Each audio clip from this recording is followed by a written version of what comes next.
Next guy coming up, very funny guy, very nice guy as well. He offered me a shot earlier, which is super cool and encouraged for all audience members.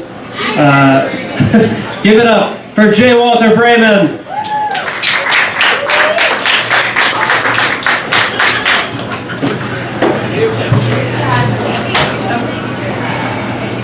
How's everybody doing tonight? I have a lot of new material planned, but then Silver showed up and started taping, so excuse me while I do shit that I've done 1,000 other times before. Don't judge me, you aren't even getting on stage. So something interesting happened to me earlier today. I was walking out of a Target, and I saw two lesbians skipping out, hand in hand, smiles from ear to ear. And I thought that was really weird. Not because, it's just two lesbians skipping out of Target. It's because I've never walked out of Target that happy. I can barely make the drive home without wanting to wrap my car around every tree from there to my house. It's like, what the fuck? Is there like a secret door in the women's clothing department where like Melissa Etheridge plays calypso music while all the women that work at the Lowe's next door serve you like fruity little drinks and coconuts? Like I'm willing to put up with a fluorescent hell if I get a little drink and a coconut. Yeah, alright, listen to that. Just wonderful energy y'all can pump out. Alright, back to the old shit. A little bit about me. I'm 26, I'm single, which is why I noticed lesbians walking out of Target. I've had two major relationships in my life. One with a heroin addict who had 3 different kids by 3 different dads, and the other with a coke addict who thought she was the reincarnation of a 7th century demon. I've given up looking for true love at this point. I just need somebody who's not on a first name basis at every methadone clinic and by the hour motel in a 15-mile radius. And I need to mention, I'm not innocent in this too. I've done some crazy shit. I've jammed so much coke up my nostrils. At one point I sneezed and I thought I was looking at a Jackson Pollock painting. Achoo! Oh God, somebody get me iron supplements right now. So I tried out internet dating and it lasted about 5 minutes. They make you answer a questionnaire before you can actually join the website. The first question I get, would you date someone who is a current drug user? Well, I don't know, what are we talking about? Blood pressure medication or black tar heroin? Codeine or cocaine? Which end of the valley am I standing on? I don't give them the benefit of the doubt. Illegal drugs only. If you honestly believe there is no difference in the world between a pothead and a meth head, go ahead and let both of them into your apartment for about an hour. I can change your mind, I promise you. The questions continue. Did you join this website just to find people to have sex with? I don't know, I haven't seen any of them yet. One final question. If you found out your partner was interested in children, sexually, would you leave them? According to OkCupid, my perfect match is a nymphomaniac child molester with a coke connection. I'm not saying they're wrong, I'm just saying it's very difficult to hear that out loud for the very first time. I actually went on my first date in about 2 years, and I realized something. I'm not looking to get laid at the end of every date. I don't even want a goodnight kiss. I just want a scorecard to know how I've done if I'm going to get a second date or not. Well, you did try to sell me to merchant slavers. That's a big no-no in my book. But you paid for all my drinks and you held the door open. Overall, you get a 75. Hey, cool. I think every bottle of Sunny Delight should come with a free child-sized t-shirt that just says, "The condom broke and my parents thought I was the solution to their marital difficulties." I don't know, like, who the fuck buys Sunny Delight for their kids? Oh, don't worry, it gets darker, folks. Like, it's sold right next to regular orange juice, but somehow this parent just goes after it like, Yeah, I know orange juice actually comes from things that grow on trees, but I've decided this industrial-sized drum of neon orange dye and sewage water is much better for my growing boys. Letting them play down by the railroad tracks hasn't been doing quite the trick I need. I never watched G.I. Joe as a kid. Oh, by the way, I don't do transitional material. I brought the jokes, you fuckers keep up. I started watching a lot of G.I. Joe because I started smoking a lot of pot recently. And I realized something. When I was a kid, I just thought G.I. Joe was like some super Marine Corps, like Ultra Marine Corps 2001. But it's not. They have people from every branch of the military. And they actually have a guy from the Navy. His name is Shipwreck. They have one guy to represent an entire branch of the Navy, and they've named him after the worst possible outcome. And it made me question things like, holy shit, I thought G.I. Joe was this crackerjack organization. It's just 3 guys hoisting everything up. Like, you show up for G.I. Joe training camp the first day, it's like, hey, welcome to G.I. Joe training camp. If you look up at the sniper's nest, we got friendly fire watching right over you. Over on the firing range, we got Stumps and Burn Unit ready to teach you everything they know. Our medical tent's got Dr. Flatline, and over at our communications tent, we've got WikiLeaks O'Reilly ready to keep all of your information top secret. Hold on, I'm getting a phone call. Oh, why, yes, Mr. Sandusky, the nursing program at G.I. Joe is still open, and we would love to have you. Oh, you guys are laughing, but last time Jerry Sandusky got hired by a Joe, he had a real run of good luck. Yeah, you'd be moaning even harder if you were one of the kids he'd raped. I'm J Walter Braman, Danke Shane, good nobbin'.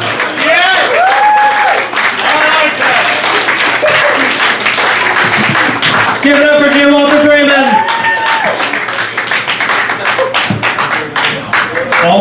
Always ended on a rape joke. Always. No, way to go, man.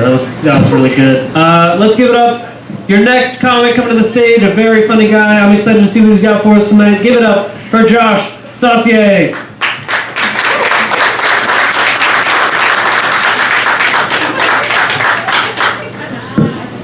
Hey. What's up? Sorry, I usually try and have a little more energy on stage. I'm kind of down. I've been feeling lonely. I'm thinking I might tweet my address and tell everyone it's Zimmerman's. I could use the company. Nice. If you're ever feeling down and you think no one cares, drunk dial 911. You will find out you are wrong. People care. Did you guys have a good Easter? Yeah. I don't celebrate Easter. I don't give a shit. But I did, just to get into the spirit of the season, I did send my boys on an egg hunt. That's going to be a $400 mistake. See, I want to, like, some of you didn't get that, and I feel like I want to explain the joke, which is never a good idea, but it's like a mother who sees her child drowning and jumps in and drowns with her child to try and say, I want to tell you why I thought that joke was funny. Because I feel like you would too, but there's no way I can do it. Like, I see myself as having like that amazing mom strength and lifting the car up, and no, it's not going to happen. You're not going to care. If you care, you can come up to me afterwards and I will explain why that horrible joke was funny up here. I got it. Okay, you got it. I knew one person laughed. Wait, did you get it and laugh? No? Okay. Shit. So one person got it and one person laughed, and they are not the same person. That's a great record. I've decided I need to win the lottery. I know it's a big life-altering decision for me. No, I was listening to some people bitching about the lottery recently, like when it was so high and everyone was buying tickets. Apparently, they are either going to or already have, I don't know, raised the price of lottery tickets from $1 to $2. And some guy was pissed because he's going to be spending more money to play. I'm like, yeah, no, apparently they're doubling the price of the Powerball. It's like, just buy half as many tickets and you'll still win 0 times. Like, how does this not work out in the math department? That's, so Virginia Lottery, apparently the proceeds from Virginia Lottery go to support Virginia schools. Like, oh, that's what it's for. It's a tax on you fucking idiots to pay for schools, and that's cool. It's a worthy cause. This means that at some point the Virginia schools get a check from the Lottery Commission for all the money they made, and they like pay teachers and buy textbooks and dumb shit like that. If they were smart, they would take all that money and buy lottery tickets. Because it's all going to come back later, and maybe they'll win something. And you know why they don't? Public school education. That's why I was able to think of that. I want to make my own lottery ticket. I think the scratchers are neat. Like, I know they're a waste of money and I'm not going to win much. But no, scratchers are fun. Like, it's a fun... I spend a couple of dollars on a scratcher ticket and I have fun playing it, and then whatever. It's like a video game. I don't win anything. I'm just having fun for a minute. I want to make a scratcher that's it's Lucky 7, but it's not going to have like 3 boxes on a slot machine. It's just going to have 1 big cardboard box. And if you reveal Gwyneth Paltrow's head, you win $1 million. That'll be cool. Now, what's in the box? Find out. $5 at your local convenience store. I'm trying to lose weight. I'm trying to get back in shape. Because I don't want to die when I'm 33, because one Jew already tried that, and I don't want to be a hack. No, but I'm trying to find like some way I can, do it easily, because I'm lazy. And I was actually with my friend Ray there. We were watching a commercial. It was an infomercial, because we don't have anything better to do. For the Rhythm Rocker, which is just a wobbly chair for like $100 they sell on daytime TV. No, it's this chair and it's on a swivel thing, and you sit there and do this, and you lose weight. And I'm like, I'm doing this right now, and it didn't cost me shit. I'm feeling the burn. But they kept telling you like how to buy it, and like, you can call the number, or you can go to the webpage for the Rhythm Rocker. It's not rhythmrocker.com or buyrhythmrocker.org or anything. No, it's youbuyez.com. Which tells me they've got a lot of shitty products to sell me. But it's not You Buy Easy, it's BUYEZ.com.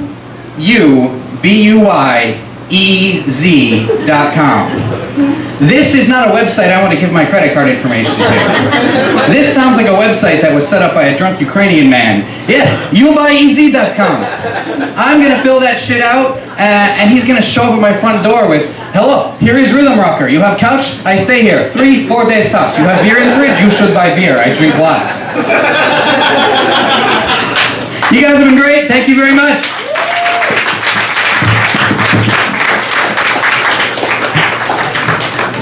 George Saucier, everybody! Alright guys, your next comic coming up is a very, very funny guy. I'm excited to have him on the show. And please give it up for Brent Leak. Thank you. Keep it going for Jesse, guys. I'm going to repeat this, guys. Always, always end on a rape joke. Always. That's twice. Alright. I am very excited to see the next comic coming up here. Please give it up for April Dowdy.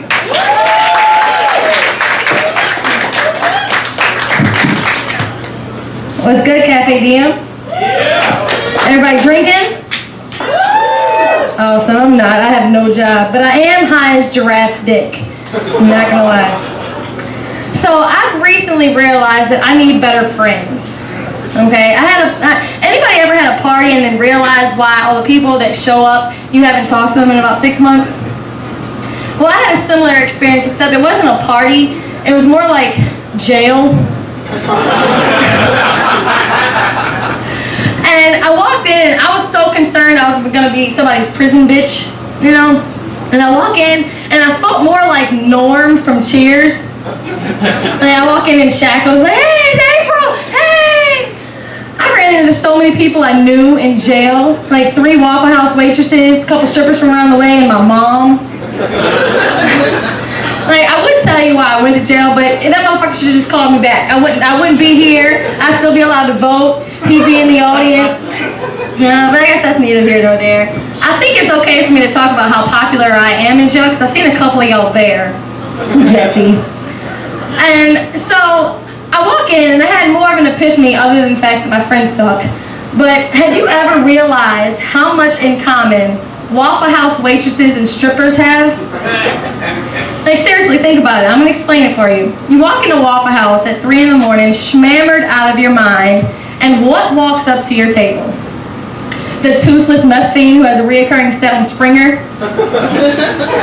And then you go to like Pure Pleasure or something, the titty bar around the way, and you see the pregnant single mom with daddy issues because the pedophilic uncle she had married her niece, and the spawn they created got enlisted in the boot camp program on Sally Jesse Raphael. That shit really happens. It does.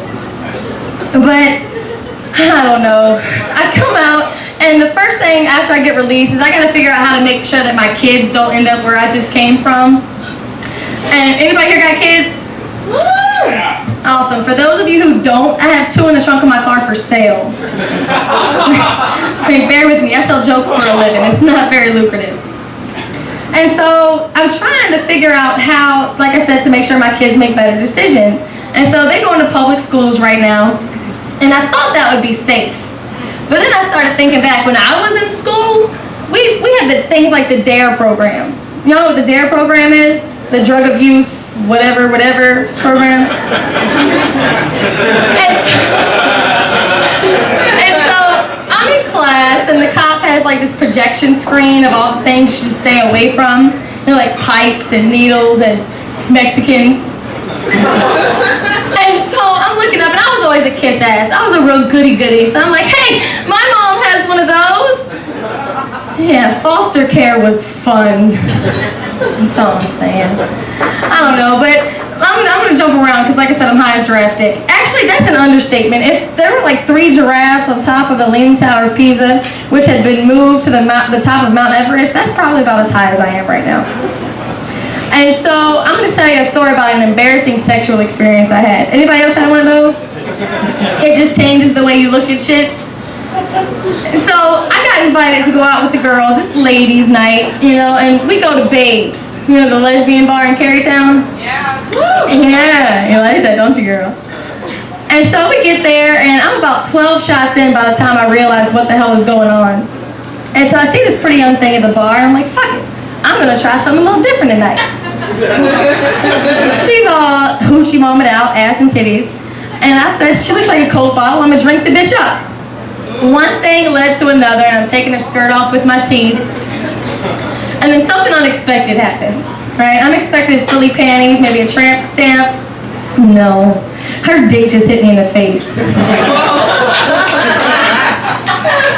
And so you can imagine the things that are running through my mind, right? First and foremost, how I'm going to explain this blackout to my kids in the morning. And second of all, I had to confirm that no, daddy's not coming back. And so after she had destroyed my vagina, I felt like I needed to show my appreciation, right?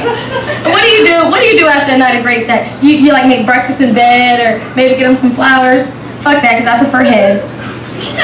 And so I went to the store and I got her some Axe to clean her balls with.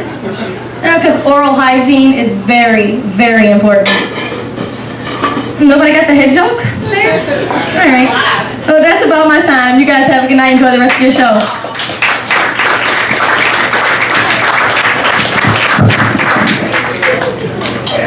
Give it up for April Dowdy.